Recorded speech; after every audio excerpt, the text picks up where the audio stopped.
Overthinking is a parasite. It is a loop of mental silt that clogs the gears of action until the mind becomes a stagnant pool. In the workshops of the royal sculptors, there was no room for hesitation. To carve a face into a block of granite, one cannot afford to wonder what if. One must strike. To kill the cycle of overthinking, the ancients followed one absolute law, the law of the first cut. Overthinking lies in the space between a thought and an action. The longer that gap remains open, the more anxiety pours in to fill it. The Egyptians understood that once the chisel touches a stone, the mystery vanishes. The infinite possibilities of the imagination are replaced by the singular reality of the work. They use a technique called ritualized momentum. If a decision was not made within the time it took for a single grain of sand to drop through a glass, the choice was defaulted to the most aggressive option.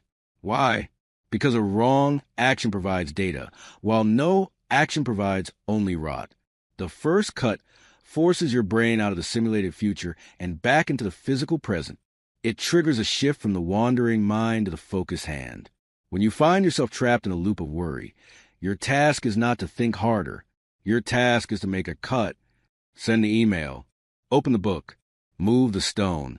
The fear of making a mistake is a ghost.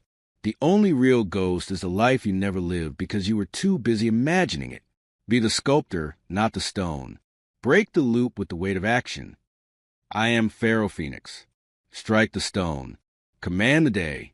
Subscribe to Pharaoh Phoenix for more ancient wisdom.